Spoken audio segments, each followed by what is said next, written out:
If you've got big real estate goals this year, good. The question now is, how are you actually going to achieve those goals? Well, I've got some tips to help you with that in this episode. But the best part is they're not my tips. I did 4 short interviews with students of mine who thrived last year and hit their real estate goals. And the best part is all of these tips are inexpensive and something you can apply right away. So let's get started with the first one.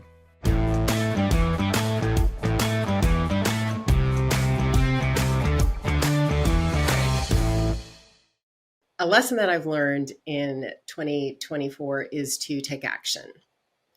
And that kind of dates back to 2023. I told myself, all right, you've got to do something if you want to make some progress in investing. And so I sent out a mailer and I talked to a few people. It was great, got a little bit of a response. Didn't end up getting to a point of acquiring a property. But then I continued to say, okay, got to keep taking action, got to keep, whether it's running numbers or talking to sellers or following up on leads, getting in touch with people who may have leads.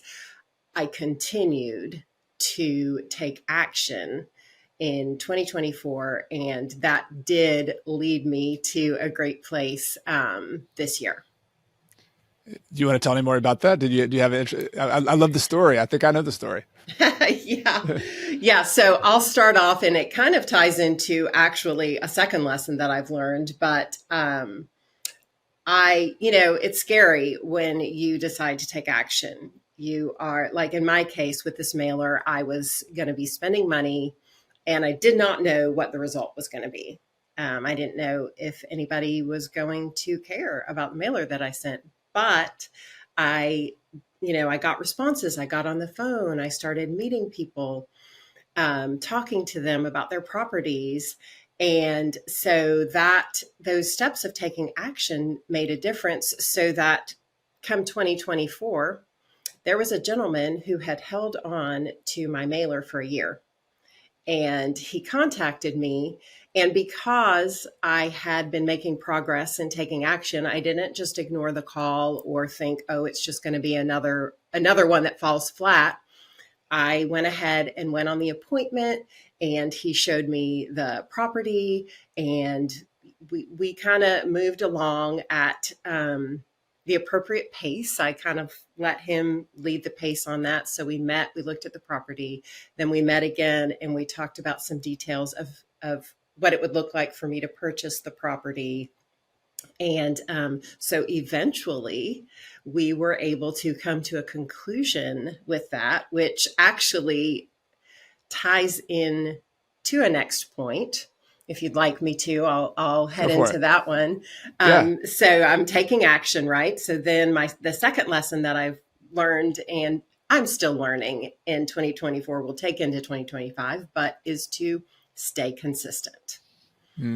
So this is where, in your community, in Rental Property Mastery, I have been part for Q2, Q3, and Q4 of an action team. So going back to my appointment on this property, some gentleman held on to it for a year. We're talking about his property. And then my Q2 goal was to buy an investment property. So we are in Q2, and I'm working on this weekly. So I'm breaking down my goals into these action steps. So the goal for Q2, might be one week that I'm talking to the gentleman who has the home for sale, who doesn't want the property anymore. The next week, it might be doing something else. Eventually, we got to the point where I'm doing an inspection, we're signing a contract. And so my Q2 goal to buy the property, I didn't reach it by the end of that quarter, but in the very beginning of Q3, our date kept getting pushed back, but I was able to purchase and close on this rental property. It was. Congratulations, by the way. I mean, I think it's worth celebrating, and yes, I enjoyed getting to see your progress and your process there. And what the follow-up question I had though, Chrissy, you mentioned you got to take action. You got to be consistent. You also you alluded though that a lot of us, I'd say all of us, have these fears or these blocks. Sometimes it's just a mental block. Mm-hmm. Can you think of any that in your own mind? Like what was your chatter in your brain telling you on the reasons you shouldn't take action and on the reasons you shouldn't be consistent? And how did you overcome that to keep going? Well, the thoughts of, I know this is what everybody says will work, but it might not work for you. They pop into your mind. Things like, are you sure that you can do this? Are you sure you can take this on? Are you sure after you spend this money on a mailer, you're actually going to end up with a property? And I think, taking the action, and then it wasn't my only way that I was looking for properties. So I was counting on the mailer to be successful, but I was also doing other things. And actually that leads me into a third point. That was another lesson that I've learned and will be learning, and that is to be unshakable. So all of the thoughts that can come on, whether it's a daily or a weekly basis, you're spinning your wheels, you're not really getting anywhere. This isn't going quickly enough. I was fighting against and not wanting to have those things take first place in my mind. And so I've realized that when there are disappointments, that is the time to decide to be unshakable, to remain constant in your thoughts on what those goals are. So I'm taking action, I'm staying consistent, and I'm not allowing the downsides, because there's the ups and the downs. I'm not allowing the downs to take me down. I love that. I love that word, unshakable. I really think that's helpful. It's helpful to me to hear that. And also I think to everybody else. And again, congratulations on this year. Thank you for sharing that. Really appreciate your time. Yes. Thank you so much. I mean, I think the biggest thing that I would tell anyone is network and surround yourself with community members. Like, we read books and we hear podcasts and they can tell us all the ways to do real estate investing. But until you get your hands dirty and actually talk to people that have done it before you, like, it's not the same. Like, surrounding yourself with community is like number one. And us doing that this year has led us to have some like pretty big wins. Do you have any examples? What are some of the specific things that have gone well, or some wins you've had? So in the community that we have the honor of being a part of, thanks to you, there was an off-market deal challenge where I'd never heard of Deal Machine. So this was an opportunity to learn about a new software and kind of challenge us to send postcards to off-market properties that we were looking at in a market that we were trying to get into. We had gone down, talked to an agent, had no luck with an agent. And we did the challenge. We used the Deal Machine, and we got 2 off-market properties in that area that we were looking in that we weren't able to do otherwise because of that. Love it. I love getting in the mind because of when you go through a process like that, you did something new. You're a real estate agent, and you do an awesome podcast as well, by the way, because I was on your podcast and I enjoyed it. But when you go do that and you do something new, and was there anything going on in your head like obstacles or like this is not going to work, or like, so some people listen to that, they might say, well, that sounds cool, but it might not work for me. Like, I'm just curious if you had any idea, anything that helped you get through the hurdles and that might have come then.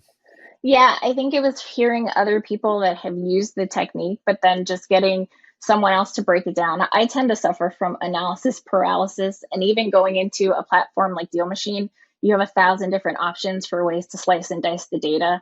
So it was helpful to have someone kind of walk us through, like, what specifically are you looking to target and how, and this is how you create the postcard that goes out. And I mean, the postcards, I would have overcomplicated it otherwise, but it was simple, handwritten. I'm looking to buy a property. Please give me a call. And it was just, it put it into manageable chunks that I don't think I would have been able to do on my own. And then I wouldn't have sent the postcards and we wouldn't have bought 2 properties. 100%. Yeah, it's like everything we've done in life, we very, very rarely do things on our own. We have somebody else at least to validate, like, am I crazy here? Am I doing the right thing? So in your case, you and Brian had done a great job running the numbers and you found a good deal, but it was just like, oh, okay. Another person looked at it and said it wasn't crazy. So that has some opportunity. Yeah, exactly. And that's why I say community, like it's just amazing, like how much further you can get so much faster. And these are just examples. Like people can do off market deals with postcards, people can underwrite apartment buildings using tools that other investors have created. And I guess the other big takeaway or win that we had for the year, which also came through the RPM community, was actually Joe, which is one of the coaches in the community, talked about like a pitch deck for yourself as an investor. And the swipe files are invaluable because, like I said, it's amazing how investors are so willing to share. I feel like real estate agents aren't as willing to share because it's like mine, mine, mine. I need to sale. But getting that pitch deck together, if someone out there is thinking about 2025, a pitch deck explaining who you are as an investor, what your experience is, who your mentors are that can help you with the deals, it's amazing the response that we got when we used that pitch deck with lenders and even the city council in the small town that we were trying to get into. It put us light years ahead of all the other investors. Like people actually called us out, like members of council called us and said that was amazing. Mm. Interesting. Can you tell me a little bit more? I wish, and maybe we can share on the B-roll, we'll share some pictures of what this looks like, but tell us a little bit more for somebody who's never done a pitch deck and used it to talk. You talk to city council, but you also talk to private lenders. Like what does that look like? What does it entail? Yeah, so the pitch deck, thanks to Joe, we used his template. And so the upfront matter just kind of explains who you are as a person, what your goals are as an investor. So our pitch deck kind of explained our history with the Navy, what we were doing now, why we chose that particular area to want to invest in, and what our hopes and goals were for it. We did try to add the human touch to it. And then it included examples of it included our portfolio so they could see that we had done real estate investing in other areas. We're still fairly new investors. So the other thing that we did was we also included actually you and our other mentor, Omni. We asked you both if you would mind being in our pitch deck as far as, people, what's the word? Not mentors, but someone that we could go to if we needed assistance. I'm drawing a blank on what that word actually is. Like a mentor. Who's your inner circle? Like I thought that was so smart that y'all did that because I never thought about that. But if you're pitching somebody with money and you're relatively new, they might ask the question, "How can I trust you?" Or "Where are you going to get the information?" And that was really smart that you said, "Here's some resources we're drawing on to help us. Here's our knowledge, but then here's our team, here's our inner circle of advisors, mentors that are helping us." That was so smart. Yeah, so that was super helpful. And then we had some other financial data that we put into the pitch deck. So we created like a catch-all pitch deck. And then depending on who we were presenting it to, we took out certain slides. So for like the lender that really cared more about our financial stability, we probably included more of the pitch deck that included our portfolio, who our mentors were, who we were falling back on for information, what our financial position is. And that went there. For the city council, it was more about who we are as investors, the types of projects that we had, and our mentors, but we didn't include the financial data because they didn't need to know the financial data. So we cherry pick the portions that make sense to the audience that we're pitching it to. And what we heard resoundingly was that they don't normally see that level of information from other investors. Most investors just give them handwritten drawings, or they don't really know who these people are that are coming to them. And so that kind of put us ahead of other people that were trying to do the same thing we were. That's so smart. I've constantly been amazed by how storytelling is, which basically what you did. You told a story, and depending on who you're talking to, sometimes the story is the numbers, sometimes the story is your background and who you are. Yeah. But human beings make decisions based on stories. And if you're listening to somebody, you want to know, hey, what's your story? And so you did that, you showed that. And then the other thing we've always talked about a lot, y'all have done a good job of as well, is hearing the story of the people you're talking to. Like who are these city council members? Who is this lender? What do they care about? You've done a great job of both of that. And so I just want to, applaud you and Brian, what you've done this year. Congrats. Really proud of what your effort, what you're doing. And I'm excited to see what's coming in 2025 for y'all. Oh, well, thank you. I'm excited to share the journey with you. And I want to say thank you to you because you are a key and integral part of that success that we've had in 24. Thanks, Anna. Thanks.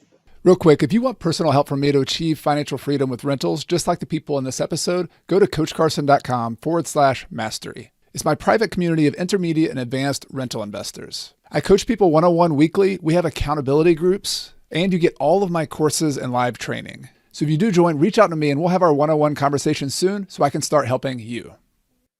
I have a lot of lessons learned. Just for context, about 6 months ago, I started flipping some homes all out of state. We've done about 30, well, under contract in the past 6 months. And I Wow. didn't really do this beforehand. And so a lot of it was kind of, learn as you go. But I can say for sure the biggest thing for me is that I guess this could be point number one, that the relationships for me were the backbone of my success. Hmm. And so relationships with people, you're always dealing with people, right?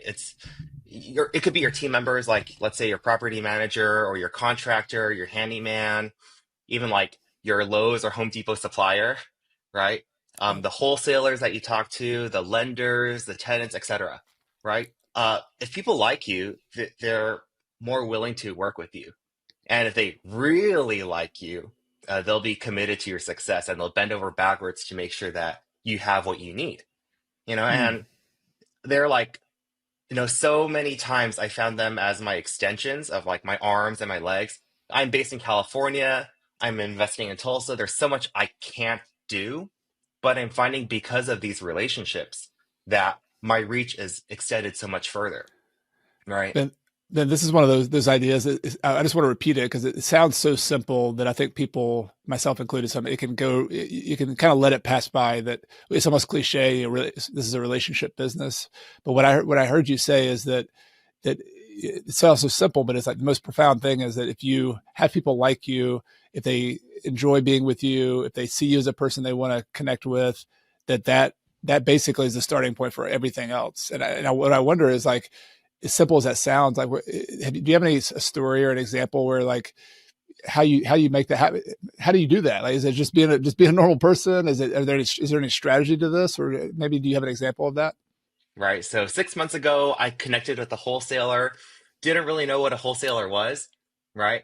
But I just told him, it's like, I'm an investor. I'm looking to buy a bunch of homes in the next 6 months, you know, and I also need a GC. if you Yeah. if you know anyone in the area that can GC for me. Um, and then we would talk every day. I talked to different wholesalers, but this person, we connected on a deeper level. We talked about our families, the pipelines that, he had, what was coming up, and also like everything in between. And then I was like, okay, how about this? You sell me this deal and you GC it for me for like a 20% cut of the net profits, right? And we're just talking. And then obviously I trust him enough to try to GC this deal for me. We try it for a little bit. And then, he's still looking for more deals. But then along comes a day when he's walking a deal with me. And then he's talking to the listing agent. It's an on-market deal, and then he says, Ben, you need to talk to this listing agent. He is your GC, not me. You Hmm. need to get this guy on your team. And long story short, right, I ended up calling this listing agent not to buy the house, but to ask him if he Wow. wanted to GC a couple of projects for me. And he said, okay. And, we're still working together to this day. He's absolutely crushing it as a GC. He's involved in every single project that I have. And, the relationship with this wholesaler allowed me to have such a genuine relationship with, you know, this GC now. And it's just like this amazing synergy that I couldn't have done by myself. Love But it. he cared for me in a way that I couldn't have expected him to. Right. And it's just one of those relationship things. So cool. Love to hear that. Well, so you had the success in a really short period of time, relationships being the core of it. Were there any other insights or lessons that you took away that made that possible? Yeah, I think in these relationships, especially, you want to give away what's valuable to others in exchange for what's invaluable to me or to you, right? So give away what's valuable to them, and in exchange, receive what is invaluable to me. Hmm. That's And good. so, yeah, well, I think a lot of people sort of see it as like that's how business is run. I'm going to trade um like my money for a service, right? Oh, to clean my house, or for groceries, which is, food is invaluable. But I think there's a degree in like relationship building that's so much more than that, right? Everyone needs money, everyone wants money, but there's that something, that's like more than just money. We all need more than just money. And when we figure out what that more than just money thing is, that's what we want to try to give away to others. It seems, and I'm getting a sense from you too, Ben, that you're part of relationships being generous, and so like not being afraid to pay people to do things or give people a cut of something, especially when you see the big picture. Your mindset is that, hey, I've got a bigger pie here that I can get if I can share some with them. I've got a relationship with them. Then what's invaluable for me is this, having more deals, having more free time. So like, I love that Yes. frame, that what's unlimited, what's invaluable to me is the bigger picture and having lots of freedom and lots more deals, as opposed to trying to like be stingy with every single dollar in the short run. Does that resonate in terms of what you're talking about? Yeah, abundance mindset, right? So having deal flow is hugely important for like the wholesalers. So you make sure you pay them well, right? Wholesalers want certainty of closure, right? That's invaluable to them. So I say I never back out of a deal. All right. One thing that's pretty practical, just for people starting out too. This is what I did for better or for worse, right? I gave away 20% of my net profit, for the deal to my GC. All right. I was like a 20% split. And the idea behind that, because once again, I'm out of state, right? I'm trading like a good sum of money in exchange for like a degree of reassurance that the job's going to be done right, like a performance guarantee almost. And for me, as an out of state investor, that assurance is invaluable, and not so much the profit. On my first deal, I don't really care. I'll give away my profit. It's valuable to them, right? But my value is, hey, I want to be able to do deal number two, number three, number four, you know? And on the side of like relationship building, talking to my GC, he found out, I found out that he really wanted to build his own rental portfolio. He didn't want to just do flips. And I was like, well, I have some experience in that, but I also really know how to underwrite these deals. And you have to know how to underwrite in order to build a good rental portfolio. So, as we're doing this, I'm like talking to him about, what it takes to run a rental, the property management side of things, how to budget for expenses. And as we're looking at homes and flipping them, he was actually able to buy a house for $10,000. That's probably worth about 70 to 100 as is. And then he's putting in a little bit of money. I'm giving him a 0% loan, right? And then he's able to turn this into a fourplex and then Section 8 the fourplex at about $1,000 per unit, with just $10,000 of his own money. And for him, that's completely invaluable, high value to him, right? For me, it wasn't too much because we've got some profits from the flips and whatnot, and I was trading my knowledge, right? But he actually told me, he's like, Ben, like, I'm just so grateful for our relationship. My life's completely changed. I'm never leaving you. We're in this for the long haul. And like I could say the exact same thing about him. I'm so grateful for him. He's changed my life. We're in this for the long haul. But like him saying that to me, his unwavering commitment to build this together is invaluable to me. And so another instance, like I trade my knowledge and time to help him build his rental portfolio, high value to him. He's given me like the assurance that he's in it for the long haul, which is invaluable to me. Incredible. Such a great story. Thank you. I would say one of the main ones that has helped me this year is definitely the power of community. I'm part of your rental property mastery community, but I'm also part of a few others. I host a local meetup here in the DMV. So being with like-minded people, talking about rental properties, talking about fix and flips, talking about the investing world has really been helpful for me. Learning tips from other investors and learning lessons from other investors has really helped me grow as an investor myself. Love it. Can you think of any specific examples or stories, maybe from when you had your meetup or from the community, where it gave you something extra, or you learned something extra that really you could apply or use in your business? Yeah, well, the meetup itself, I was able to meet a lot of friends of mine now. I'm getting deals sent to me that I wouldn't have before. So once you start building these relationships with people and let them know your buy box, I've been sent deals. I've been able to help other investors get deals because I'm also a real estate agent. I think the deal flow alone is been fruitful for me. Something specific that I've gotten from your community is, I help people, rent their homes as landlords, and the check-in and check-out list has been something that's kind of an eye-opener. So for those who don't know, the check-in and check-out list is anytime somebody is moving in, you're going touring the home and making sure all the appliances work.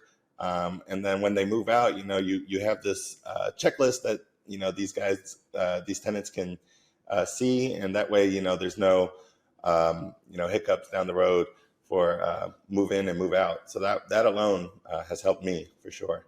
Love it. Very good. All right. I think that's awesome. So you said you had a couple more maybe lessons from this year. What else was a big insight for you in 2024? Yeah. So a big one for me is sharing my story. So when I first started, I was pretty timid, especially when I got my first rental property. I didn't know what the heck I was doing. So, constantly sharing on social platforms. I'm pretty big on Instagram, but, sharing them, what I'm doing. And now Anna and I host a podcast that we had you on, and just sharing about what's going on with, our businesses, but also having others come on and share as well. That's been really fruitful for me. A lot of people have just come out and say, hey, I've heard your story on social media, and have questions. So it opens the conversation, which I really like. So being able to share what's going on with you, even failures. Maybe I shared my story about finding my first house hack and it taking 5 offers. So we lost out on 4 homes, and on the 5th one, we were able to win. So just constantly being in communication, because I think it makes you personable with the audience. Yeah, I think sharing is such a missed opportunity for so many people. And I wonder, Nico, for you, when you were sharing, was there ever any timid, fear of putting yourself out there? I know when I started putting myself out there on social media, it was like, man, people are going to criticize me, or I'm just going to look stupid doing this. Did you have any of that? And if so, how did you overcome that to actually start putting yourself out there? Yeah, 100%. I hate hearing myself, on video or on camera. As a real estate agent, they always talk about video and putting your voice out there to get, business. And it took me almost 2.5 years to even, make a video, thinking about what others would say. But then I kind of got over the fear. I made one video, and, I didn't get any bad feedback. And what I realized is those who want to see your video and your content are going to see it. And those who aren't are just going to scroll by and not even pay it attention. So I did have a fear. And now I'm just like, the more content I'm able to put out, Anna and I host this weekly podcast. So consistently putting stuff out is been really helpful for me. Yeah, not only does it make you a better investor, but it also connects you with other people, and you get, again, deal flow where people are, people can know what you're up to. People don't know what you're doing as a realtor or a real estate investor unless you tell them, which I think is so smart. So it's like you have to just take the leap. Otherwise, you're never gonna. All that learning is just kind of swirling around in your head and not really doing anything. And you've just been taking action, and you've also been learning though. So I think that's maybe my follow-up question would be, how do you balance the two of those? Like when you're first starting, the things you need to learn just to get the basics, and then actually going out and doing it. You have any tips on that? Yeah, no, I agree. That's a good point, because, you want to know a little bit of what you're getting into. You don't want to just buy a rental property with knowing zero experience. But, I say leverage a community, whether it's the RPM or whether it's your local RIA. If you plan on doing fix and flips, get with people that have done it in your area, and ask them questions. But at the same time, you learn, in my opinion, you learn the most when you're actually in it. So maybe you end up partnering with somebody that's done it before, or you just shadow somebody that's in the middle of a fix and flip and ask questions. Talk about the numbers, talk about the market, and go from there. It is a balance, I would say. Well, Nico, I'm really proud of what you're doing in 2024 and can't wait to see what you're doing in 2025 and beyond. It's really exciting. And one of the biggest joys for me as somebody who has the privilege of coaching is getting to work with you and to see the progress you make, see the things you're learning. So just want to say congrats and really awesome job, and can't wait to see more. Thank you again, Coach, for having me on. Absolutely. Thanks. In this episode, we talked about achieving all of your yearly real estate goals, but we didn't talk a lot about the big picture plan or how you're actually going to use real estate to achieve financial freedom. So in my next episode, I want to show you a step-by-step financial freedom plan that doesn't require a lot of properties and can get you there a lot faster than you think. It's called How to Become Financially Free with 5 Small and Simple Rentals. If you're watching on YouTube, you can click on the thumbnail above me, or you can click on the link in the podcast or the YouTube description below. See you in the next episode.